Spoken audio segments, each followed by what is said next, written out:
Hello, everyone. Thank you for joining us tonight for our D211 Virtual Career Expo. My name is Mrs. Fitzgerald, and I'm the Career Advisor for Conant High School. Hi, everybody. My name is Pamela Nurki, and I'm the College and Career Counselor from Conant High School as well. Great. Together, we will be hosting this evening's session. Before we get started, if everyone viewing from home could please click on the attendance link in the chat bar. It will take you to a quick survey so we know who is joining us tonight. We appreciate your help. During the presentations, if you have any questions, please drop them in the Q&A bar. There will be some time for questions after our speakers have had the chance to present. If we do not get to all the questions during the sessions, we will work with the speakers to get answers after the event. Also, the presentation and after the presentation, recordings of all sessions will be available on the D211 website, so you can watch any of them at your convenience.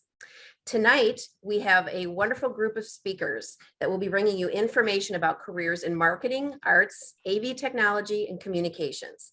Our speakers tonight are Jason Stallard of Love Local Multimedia, Sam Gentry of Little Brown Books for Young Readers, Nick Wenzel of Zoom, and Lauren Kriz of Nicor Gas. Without any further delay, I would like to introduce our first speaker, Jason Stallard. Hello, everybody. Should I just go right into it? Sorry, I'm the first one. Just cool. Go ahead and tell us all about what you do. Cool. So first off, excited to be here today. I wish I could see you guys in person, but one day we'll be close together again, I promise you, and hopefully it's coming soon. I'm Jason Stallard. I am the founder and president of Love Local Multimedia. What Love Local Multimedia is it's a social media brand and a business that helps businesses, nonprofits, be able to tell their story. So we utilize video, we utilize photos, and we also, you can see the studio that we're in now.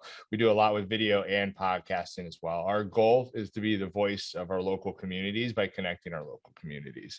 I've been doing this, kind of started out as a real estate thing for me, and I grew into a media company. I still do a little bit of real estate, but my number one focus is building a large media company that puts the community at the forefront. So you can visit us like on Facebook. You can see us on like Love Local Off 53, where you see kind of what our vibe is and what we're trying to be able to do.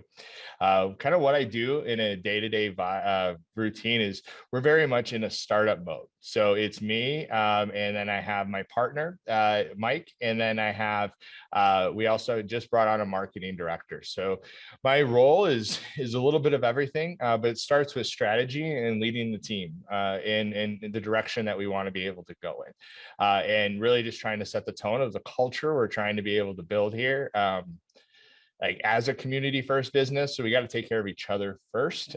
So that I feel like that's my number one job, is to make sure everybody's happy, from the two other people that are in higher positions, and then also our creators. I don't get to work with our creators as much anymore hands-on, but as a creator myself, like I totally love like jamming out and like dreaming with other creators. I think that's where magic happens, in that collaboration piece. So whether it's video or written word or photography, whatever it is, when you put creatives together, it's really a beautiful thing.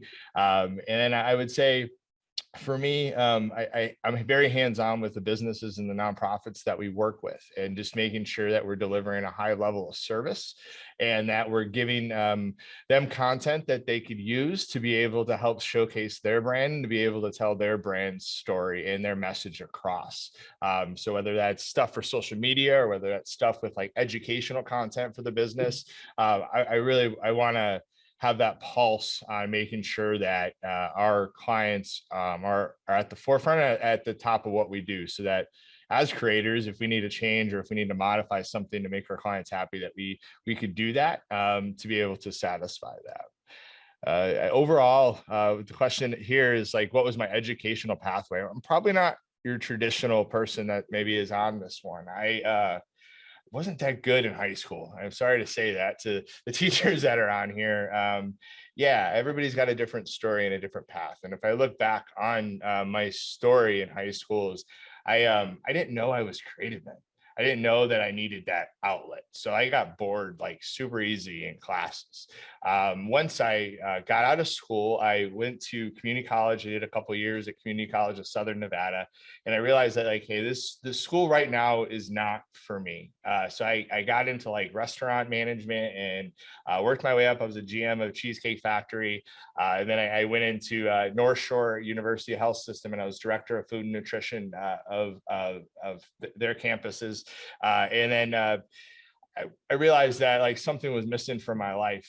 So I went back to school. I went to actually Judson University and kind of continuing to learn. And I grew a lot as an adult, like going back to school.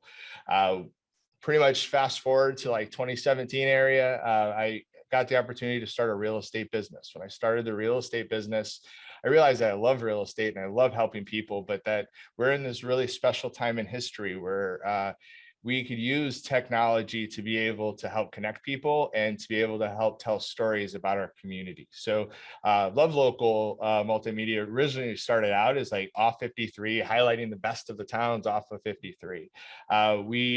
With that platform that we had, we've been doing that since around 2018, but it really took off during COVID, and our views, we got to like over 1 million views in that time frame to where we're at today.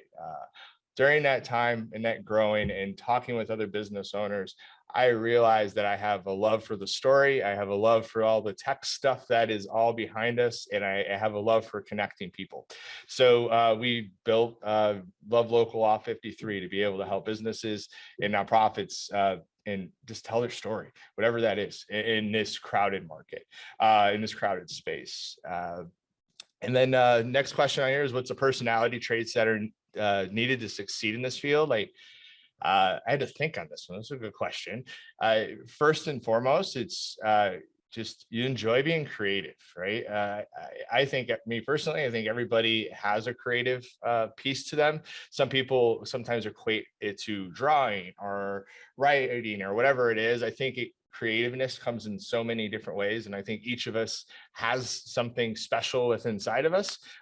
So to enjoy being creative, and with enjoy being creative, it's okay to like not be perfect with things, and you're going to learn and you're going to grow from making things. One thing that I'm proud of here is we feel like we meet young creatives where they're at in their journey, and we help them grow and we help them evolve, because it's fun to be creative, but it's a process just like anything else. Willingness to grow, I think I mentioned, just looking at my notes here. Collaboration, I think, is key. Best ideas when you're dealing with creatives come out, right? So when you all talk and everybody's talking and working with each other, so willing to collaborate with other creators and business owners, I think is super important, and to be able to take that feedback. And then lastly with that is just a love for framing the story, whether it's a camera or whether it's a video camera that you're doing it, is really just understanding what you're shooting and trying to capture that through your eyes. I think is super important. How am I doing in my 5 minutes? I know there's a couple other questions. I think you but I just wanna make about sure I'm not filled your over. 5 minutes. I would like you to I would like to make note that Jason has reached out to me. He does have some opportunities for students that maybe you could quickly share real fast, maybe in a minute. Cool. Yeah. So we're looking to grow our creatives. Right now we have 3 photographers and 5 videographers. The videographers, I look at them as twofold. So you're on the front end, the shooting side, and then on the back side, editing. Sometimes that's one person, but as you learn and grow, sometimes to be able to split that up, we found to be helpful in somebody's development of being a better videographer. Simplest way to say that, but we are looking for young creatives to be able to come join us as we continue to evolve on this journey. If you check out our social media site right now, like it's just beginning on where we're going. So we need a lot of other young creatives that love telling stories with a camera to be able to join us. It's freelance work. I have seen the Facebook page. It's fantastic. And I will get the information from Jason and share it with students. But now I would like to move on to our next speaker. It is Sam Gentry with Little Brown Books for Young Readers. Hi, everyone. I'm Sam Gentry, and I'm an editor at Little Brown Books for Young Readers, which is an imprint of the larger publisher Hachette Book Group. There, I edit picture books, middle grade novels, young adult novels, and also nonfiction. A typical day in the life of an editor doesn't just involve reading and writing. In fact, most of the workday doesn't consist of those tasks at all, even though they are a major part of my job. So my lunch breaks and nights and weekends are typically dedicated to that work, which essentially means, spoiler alert, that an editor isn't a 9 to 5 job. A large portion of my workday is actually spent on email, where I'm responding to colleagues within my company, but also outside of the company, like authors and agents. Working with authors requires a lot of communication, and it's also a very collaborative process, kind of similar to what Jason was talking about. That's actually one of my favorite parts of the job, because you're able to take this nugget of an idea and work with an author to make it something that is going to make such an impact on so many kids and also teens.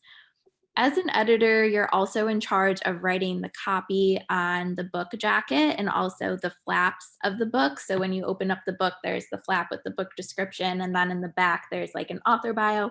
We write all of that. We also write the book description copy that you see online on retailers like Amazon and Barnes and Noble. We help brainstorm ideas for book covers with our design team, and we work very closely with artists to make those ideas come to fruition. You're also involved in brainstorming ideas to pitch the book to media outlets, and also how best to market the book to its intended audience. And so you get to work closely with illustrators, especially if you're working on picture books, which is one of my favorite parts of the job. I like to say that editorial is one of the jobs in publishing that you get to have all of your hands in every department. And there's something that I think is really special about that. When I attended CONUT, I had no idea that being an editor could even be a potential career for me, but I always loved my English classes, and I knew that I wanted to do something in media or the arts. So I attended the University of Iowa, and I received a degree in journalism. But while I was there, I also took several courses in the creative writing department. And it's there where I learned that I could read and edit books for a living, which was kind of this like eureka moment. The summer before my senior year of college, I had applied to publishing internships, and I ended up landing one as an editorial intern at Bloomsbury Children's Books. That internship really made me realize that this is what I wanted to do for my career.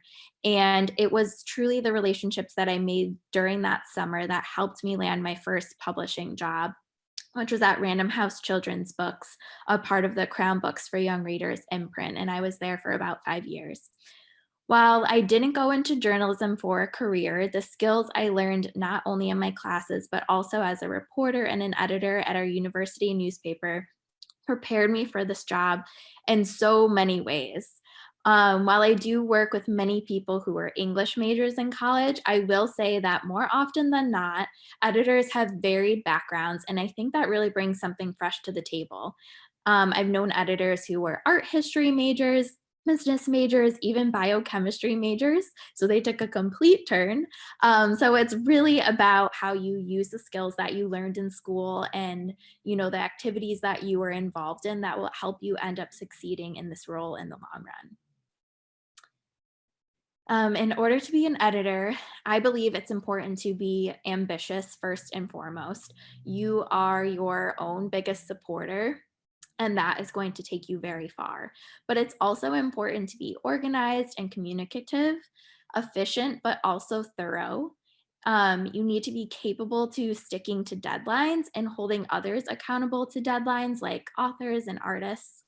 You need to be a good multitasker, because there are many days where you might have a to-do list that you had planned and then it can totally get derailed because of something that has come up. And of course, you have to love to read, and you have to feel confident in both your writing and editing capabilities. You definitely learn a lot on the job. It's really hands-on, but these skills, I think, are super important to at least have a baseline in order to set yourself up for success in a career in publishing, and specifically if you want to be an editor. One piece of professional advice that I would give is to find a career that you love. There are going to be some really hard days in every profession and career, but if you love what you're doing, then you won't feel like you've worked a day in your life. And I know that's so cliche, but it's really true. And the other thing that I would say is don't be afraid to dream big. I moved from the suburbs of Chicago to New York right out of college, and I wouldn't change that for the world. And just know that if you want that, you're capable of getting that. Oh, sorry, that's my dog. I think we're good. He's applauding you because that was wonderful information. And not only is Sam an editor, but she is an award-winning editor. Is that correct? Am I correct? Yes, right? She just recently won an Yes. award. Yes. Okay. Okay. Well, thank you so much, Sam. I'd like to move on now to our next speaker, which is Nick Wenzel of Zoom. How's it going, everybody? Was just introduced, Nick Wenzel. I work for Zoom, the wonderful folks who make the thing we're all talking on right now. And I'm a visual designer on the brand design team. What that means is I do not make Zoom the thing we're using, but I do a lot of the advertising, marketing, documentation, all that kind of good stuff that Zoom needs for awareness. So I've done things for Times Square. I've done things on the largest screen in the UK. I've done things in Dubai. I've made boring documents about security. Just about anything that has words and pictures and can look nice, I pretty much have a hand in it. My day-to-day is kind of a 9 to 5, a little bit longer probably, but I work from home. So I wake up and I roll out of bed and I take a shower and I'm here at work. We just kind of keep track of our own tickets. We don't have a super tight project management system necessarily. We kind of handle that ourselves. So that means that while I do design a lot, it also entails a lot of customer service oriented kind of things. It might be talking to folks, trying to understand what they're trying to say, how we might tell stories in the best way, how we visually represent complex things, all sorts of stuff like that. It's not really art, it's more communication. But art's a very important part of it. And I think I'm going to kind of take it into the educational pathway question here, because that's important, especially for you guys. I'm a Conant grad myself, was not an art student, was not anything related to design, was an AP kid. But I took a digital media class with Mr. Bickus and realized that I just love telling stories. And there's a certain magic to when you have something on a screen that looks great coming out of a printer or it moved in some way that you did. And so kind of noodled around with that in school, had fun with that. Did a lot of YouTube videos, won some student awards and things. But then I took a year off of school because I needed to save up some money. So I was working at a Walmart, did that for 5 years, but just the first year was off. After that, I went to Harper College out there in Palatine. I did that for about 3 years. During that time, was an intern at their marketing department, helping tell Harper's story. A lot of my photographs are still used nowadays, which is still super cool. Love that place. Taught some summer classes there, and then found my way over to Columbia College in Chicago. Did about 1.5 years to get my bachelor's degree. From there, I just had a profile on our school's job board. It was kind of like a LinkedIn sort of thing. And I was found by the Blue Cross Blue Shield Association and had a job the day after I graduated. So kind of just kept on rolling. From there, pandemic happened. My girlfriend got a job out here in Denver. I'm in Denver, Colorado. And so we said, I guess we'll pack it up and we'll ship it out. And then got this job here at Zoom. So that's kind of my path. And I liked what Jason said, where, you know, there's this possibility of a non-traditional path. I wouldn't call my path traditional either. Definitely some time in between there.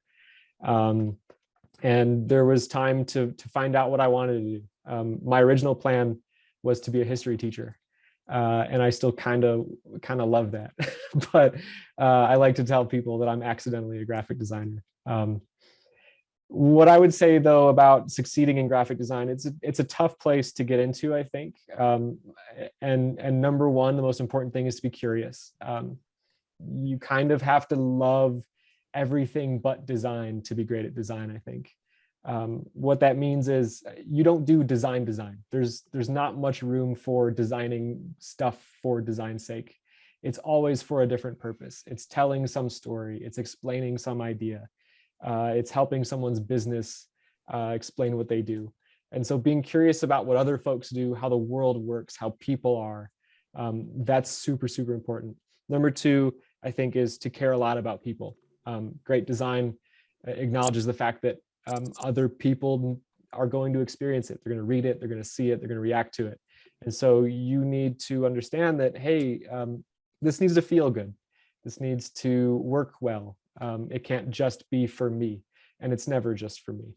The other important thing, personality trait wise, is to be maybe a little bit lighthearted. As a designer, you're going to have to take some criticism. You're going to take some hits. You might love something and the person says, I don't, and you have to own that. And you have to say, okay, I'm going to have to take it back to square one. We have to redo this. We have to figure this out. And so I found that the best thing to do is to kind of just, like others have said here, bring some collaborative spirit. Don't take it too seriously. Don't fall in love with what you make, but instead work with people to make something you're all very proud of. And then professional advice, getting outside of design, and maybe just like what's going to get you moving. I would say it's both to be of service and to care about each other. At the end of the day, people want to work with folks that they like working with. You don't want to have a coworker that you can't stand. And so, caring about each other, saying, hey, I see you. I see you're having a bad day. I'm going to take care of you today. Or being open and honest with each other. That's really what makes coworkers stand out and what makes you effective, I think. What makes you really good at your job is knowing that you're doing it with other folks. It's very rare that it's just you on your own little journey there. It don't happen that way. And that's pretty much my whole spiel. I think I've covered it, but perfect timing. That is perfect amount of time. It was very interesting. And now I would like to introduce our final speaker, Lauren Chris of Nicor Gas.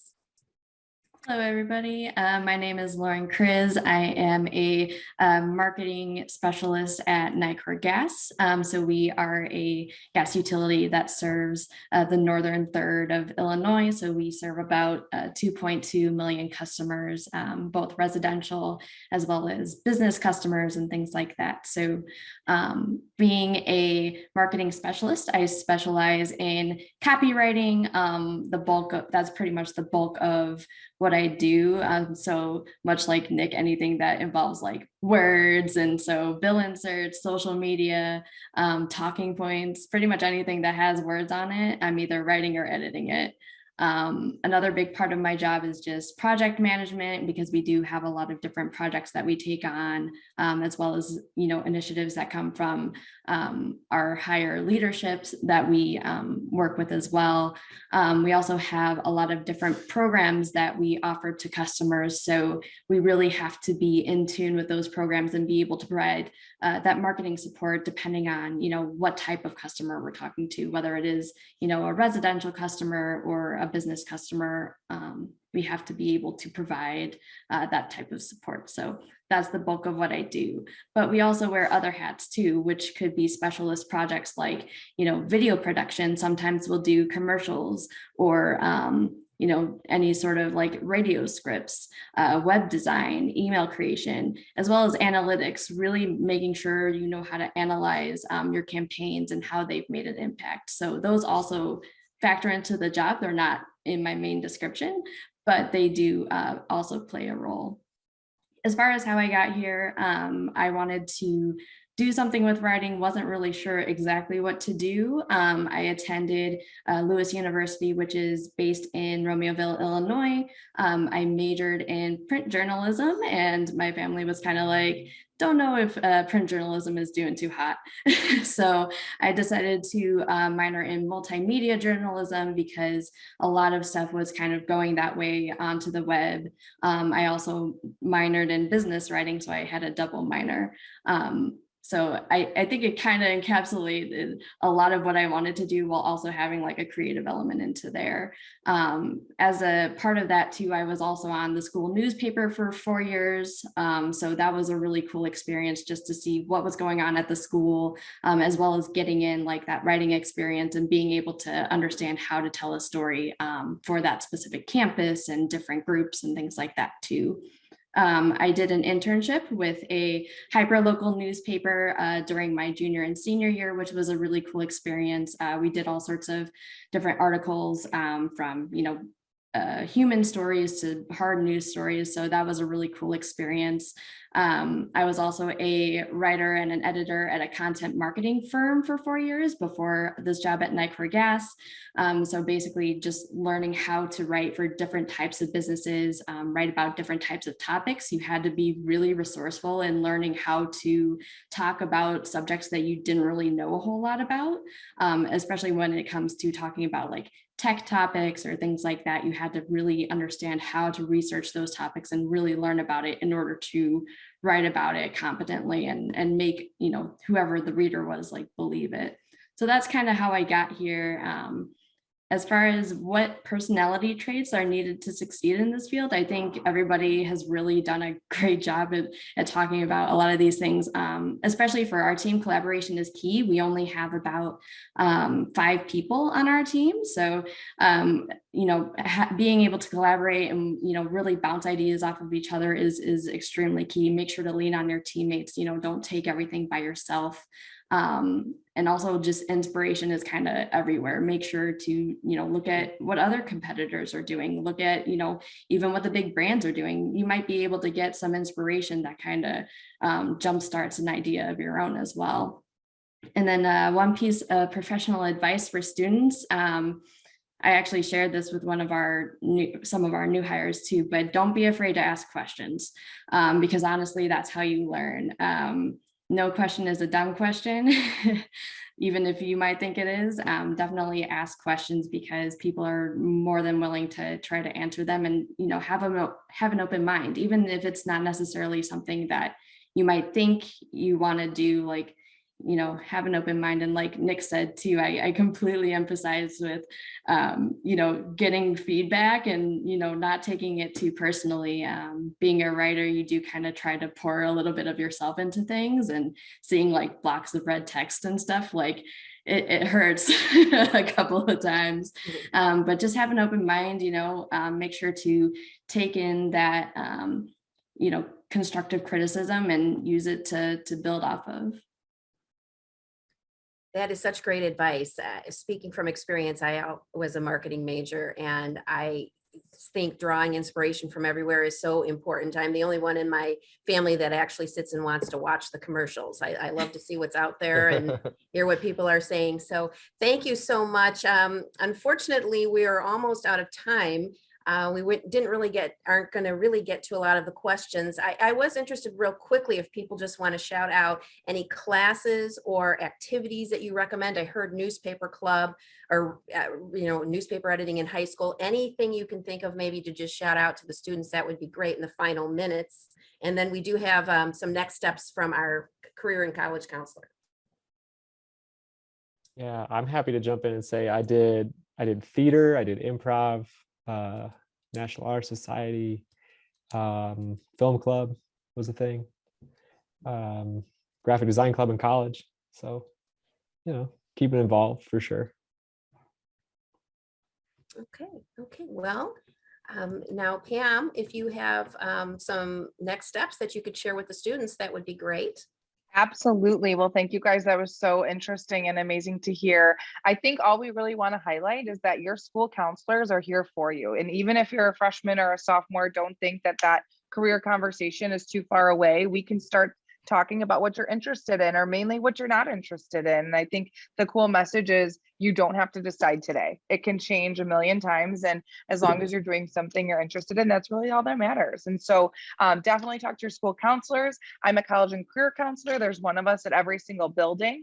We can, of course, help you as well. Mrs. Fitzgerald is obviously amazing. We have career advisors at each building as well, doing really awesome career tracks, connecting you with people like this, and opportunities both inside and outside of the building. And just feel free to talk to your teachers and anybody else, your sponsors, your coaches, to try to figure out what might be the best path for you. And know that we support you guys every step of the way, and anything you need, we're always here to help.